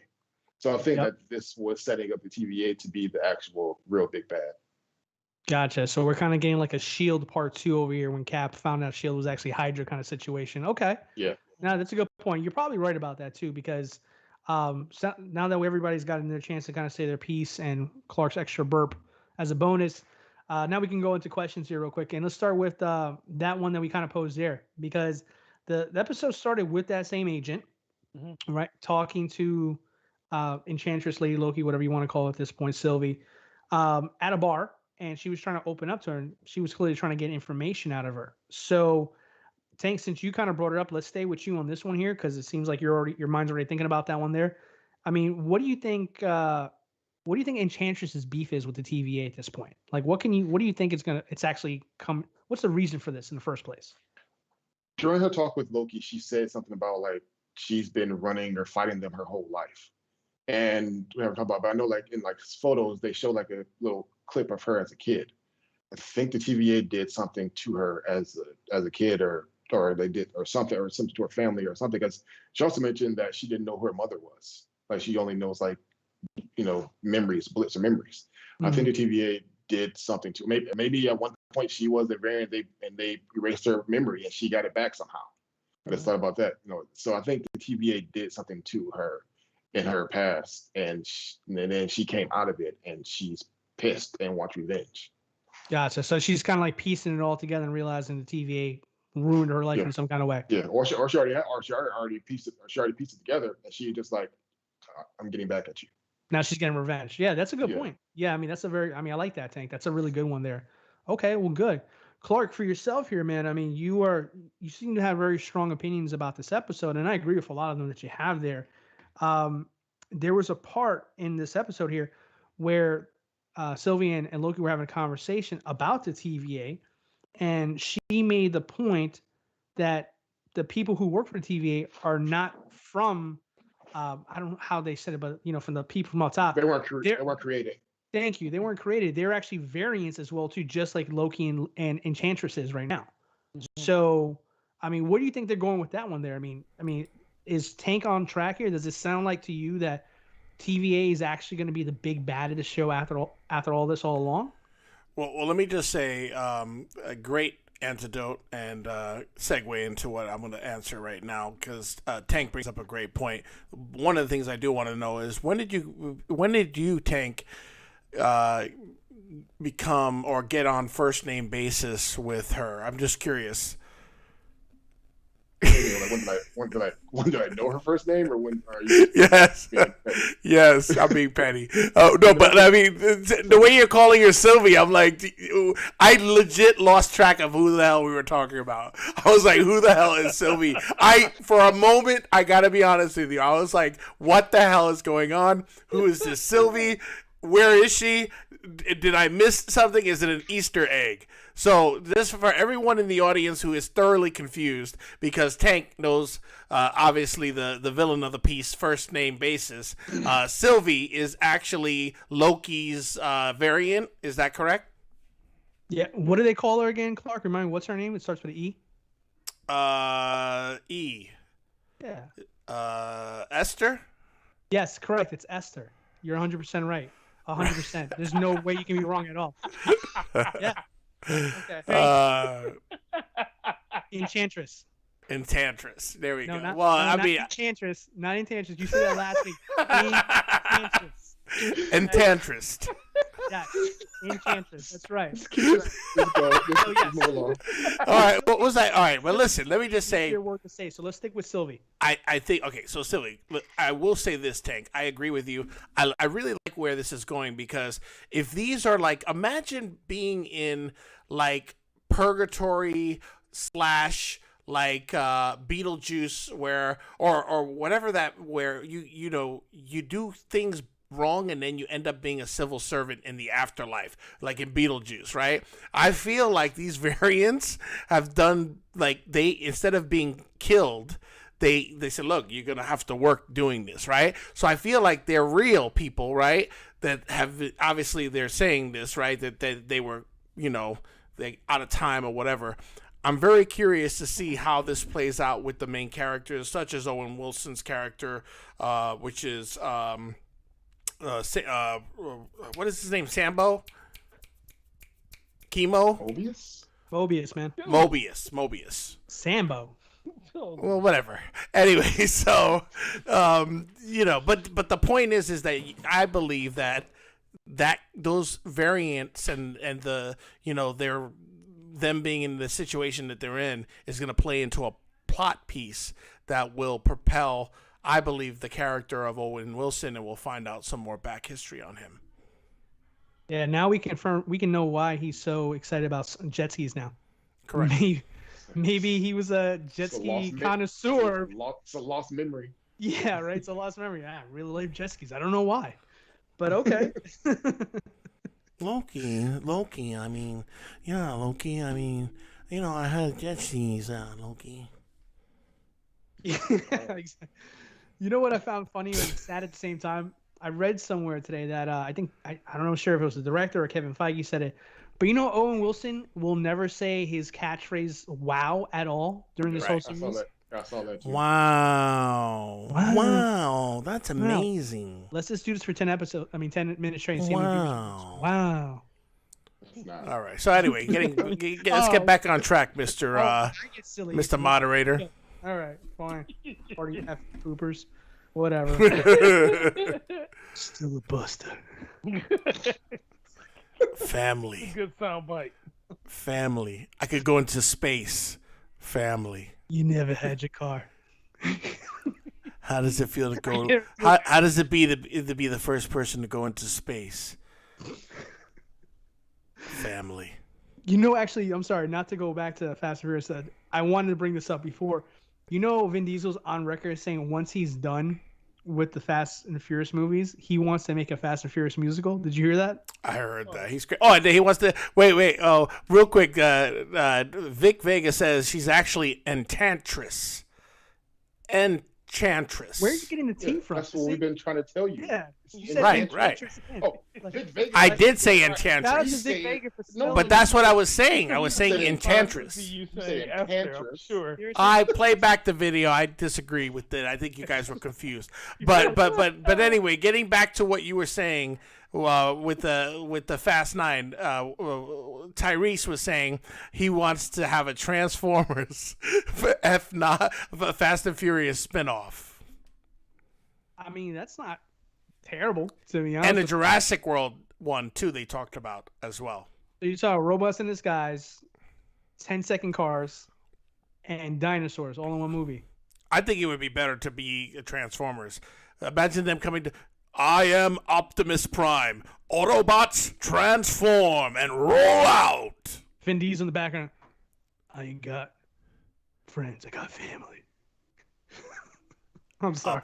Optimus, you're my family now. What? Y'all Hey. ain't my favorite characters in the show. This is just not gonna happen. All right, I'm sorry. I blame the moderator for dragging things on. I'll take the fall on that one. That's on me. He's the one that detoured back to that. No, I encourage them. That's my fault. But is it? Hey, Tank, is it true that what's his name was screaming like a when he was in space? Yeah. Probably that's what he does in every when movie. he was in space. Yeah, like when the rocket ship first went. Yeah. I can see him doing it too. The rocket car, I should say. All right. Where were we? Hey, somewhere. What's his name? What's the actor's name that was in Baby Boy? Ving Rhames. Ving Rhames. Somewhere he's like, yeah, I'll take care of that problem right now. Remember what he did? I know exactly what you're talking about.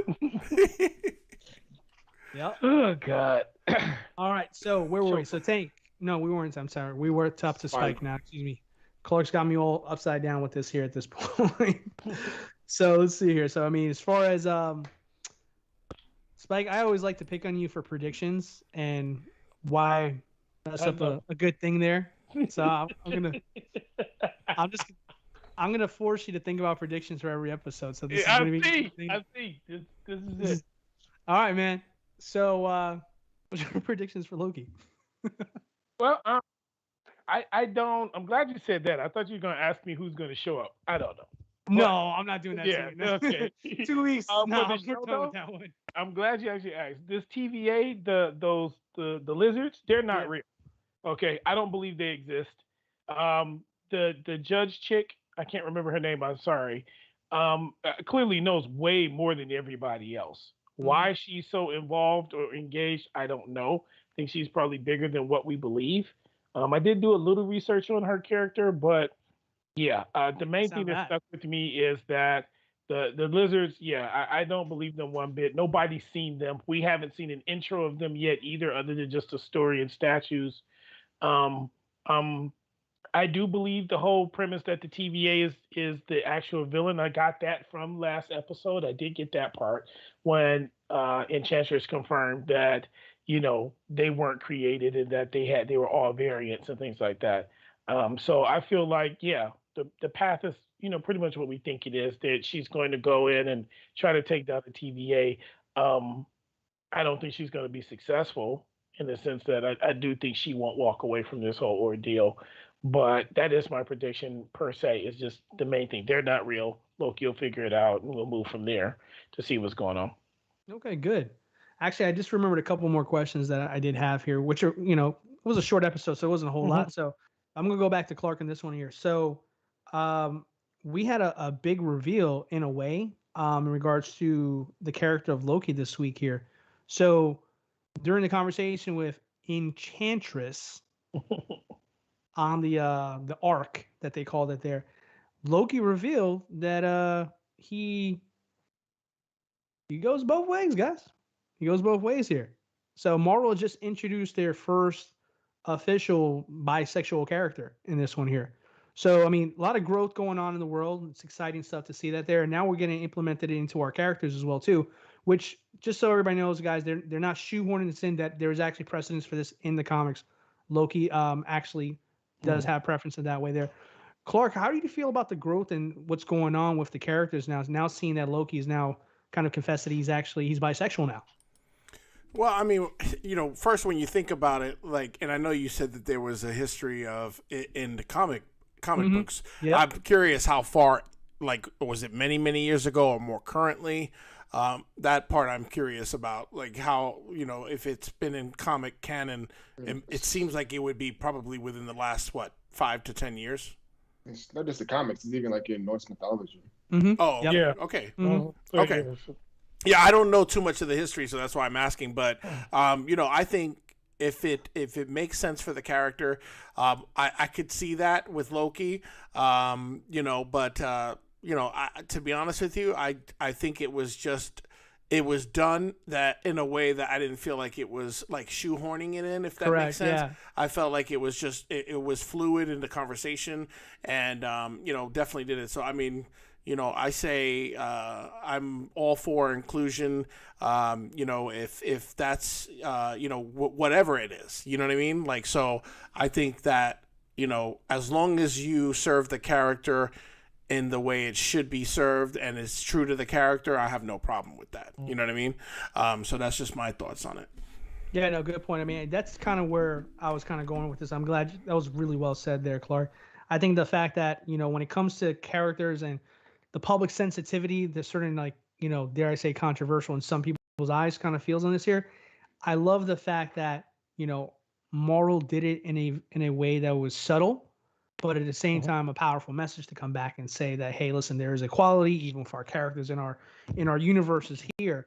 And there's a lot of movies and shows and that kind of, in a way, do inclusion in a way where it just feels like it's forced. Yep. And more specifically, it's doing it. What's the term that they call it there? It's essentially when you're doing it because you think people want you to do it, but you don't believe it yourself. Lip either. service. You're just basically. Yeah. You're doing it just to do it, but there's not a real. It's not authentic. It's not genuine. Exactly, and I do like that they're doing this in a nice subtle way with a character that hey, whether their sexuality is one way or the other, their place in canon is not affected by this here.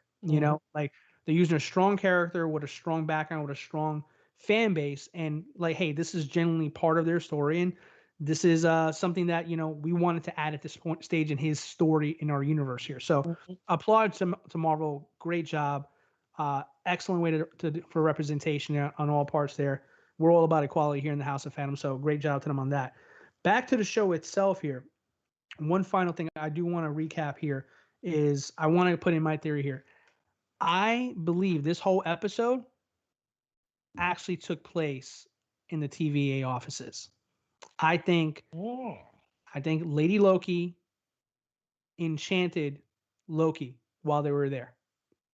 I think that actually happened because, keep in mind, there was a mid-season trailer that came out. It shows Lady Loki in custody at the TVA and all that stuff. And I think personally, Loki was like, you can't do this to me. I'm too strong for you to do this. And Loki, she actually did this whole time. Not Loki, but like low-key, he did actually get in transpire as well. I think that's what happened there. So I think this whole full episode, yes, it did happen. It looked like the end of the world at the end of the episode, but I think they were safely in the offices of the TVA this whole time. That's my 2 cents about that there. And if it's not, then it's dumb. Then why do we do it in the first place? I don't know. I'm trying to justify the shitty episode. I'm sorry, guys. I'm just going to call it how I see it there. Thank you very much. I agree. No problem. All right, so let's wrap this up. Let's get into our reviews here. Let's start with Spike. Spike, your review of this episode, 1 out of 5 stars, House of Fandom. What do you rate Loki episode 3? A 2.5 for me. Ooh, man. Come swinging. Tell us why. Like I said, I just felt like it was a lot of unnecessary filler. you guys all made great points. Like you said, it just even with Tank talking about them being gods and not, having trouble with regular people. Like I said, I felt like it was extended unnecessary banter. Just for what the show should be and with the time frame that you have and what you've given us, it just did not live up for me. The 2.5 stars they did get is because of the little gems that they did drop. I did like the candid conversation aspect of it, of them trying to get to know each other a little bit. And I did like some of the silliness that I saw of Loki. I mean, he's a little annoying, but the drunk Loki was great. I enjoyed that part. I'm not even going to joke about that. So that was pretty cool. He's got a good voice. Yeah, it was fun.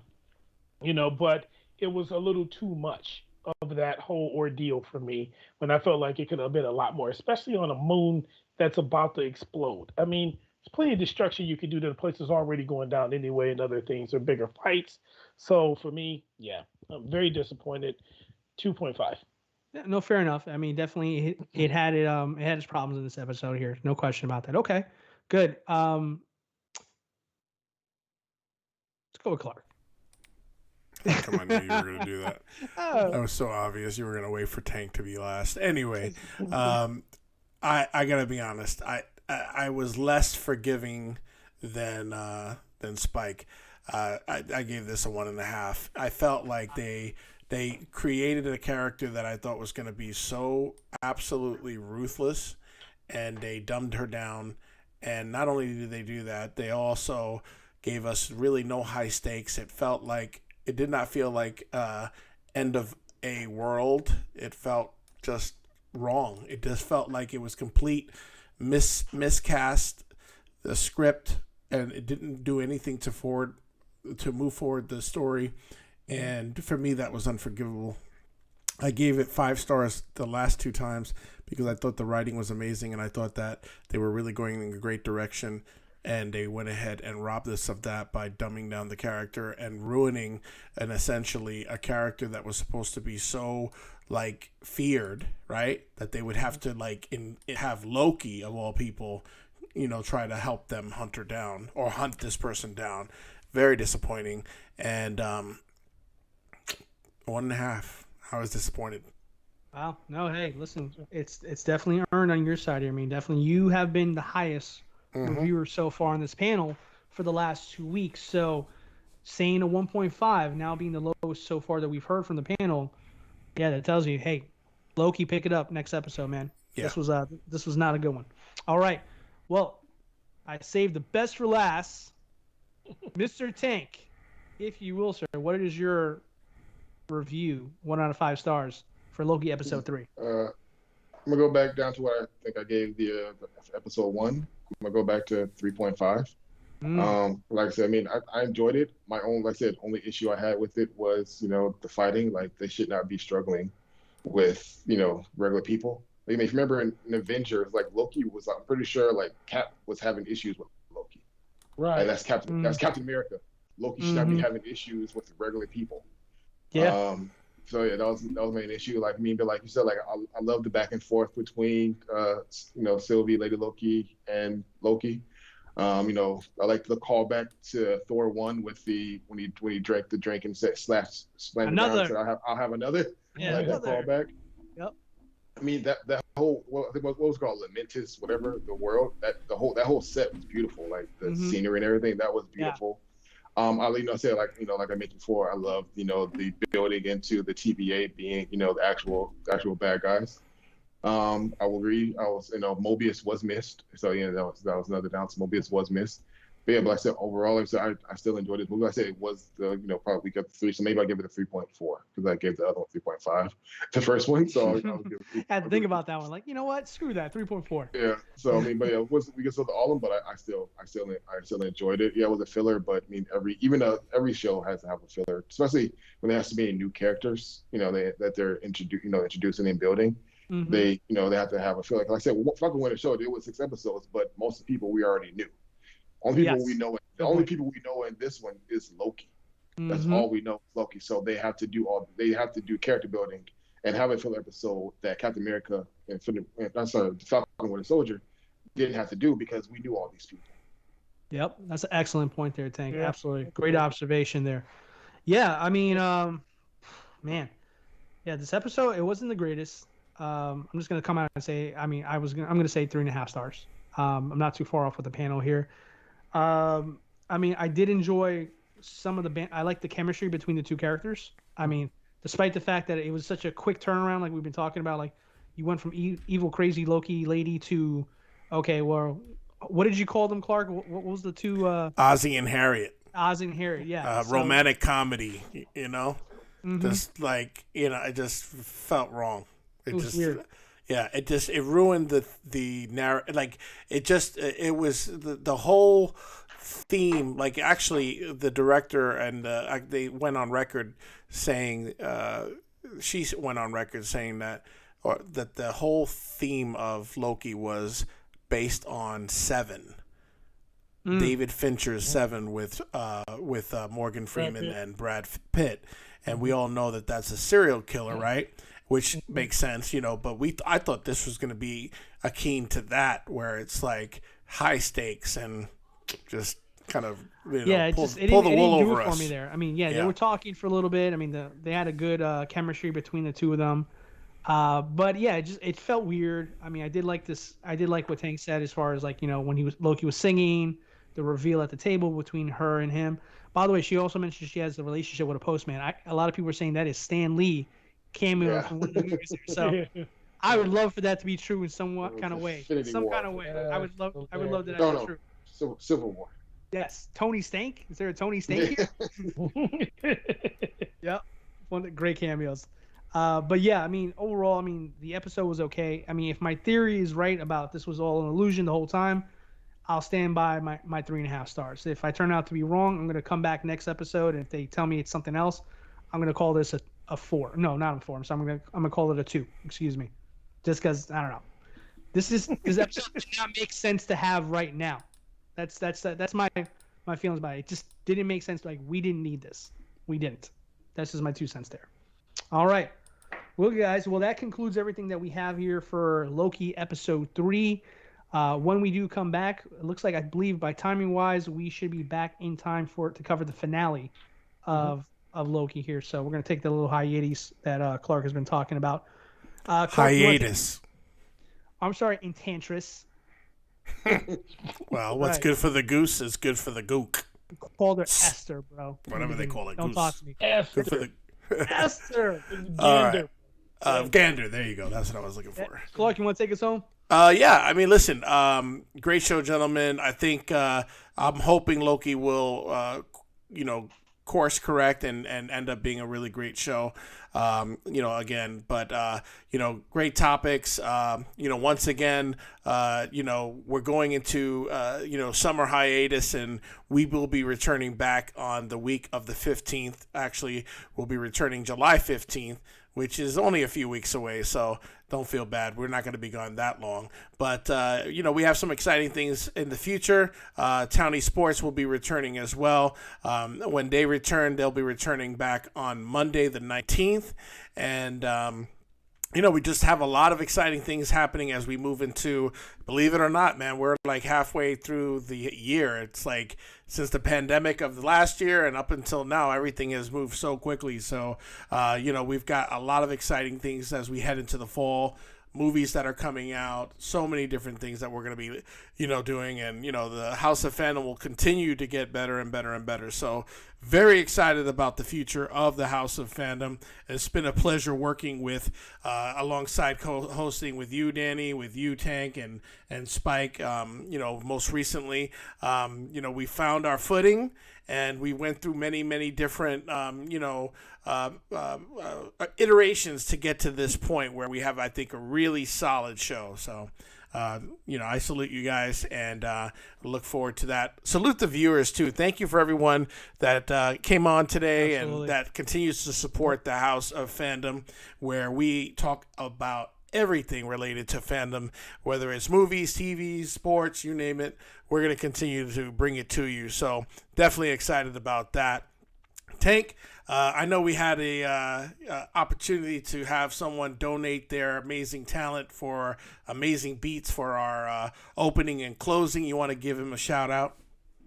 Yeah, I just want to shout out my very talented friend, Joel Torres, aka Steel Frame. disciplinus with the beats these last couple of weeks. I said information should be in the bio. Absolutely. And actually, he's been supplying it for, it seems like almost like 6 or 7 shows. So definitely appreciate it. And I would definitely look forward to, more beats that he'll create as we move into the new season of the House of Fandom.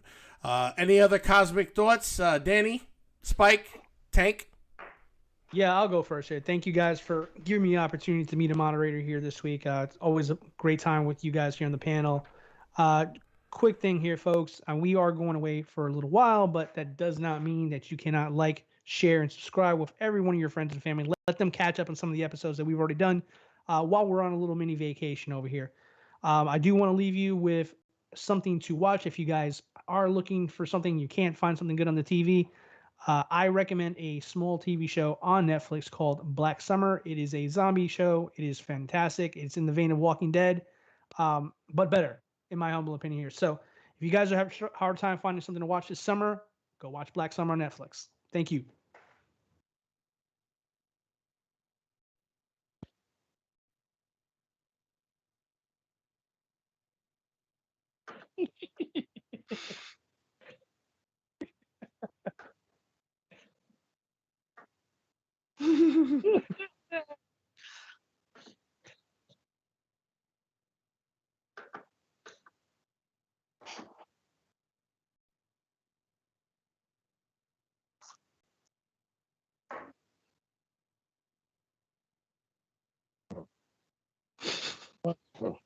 Much obliged.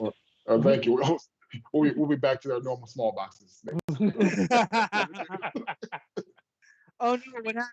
I don't know how that happened. Oh no.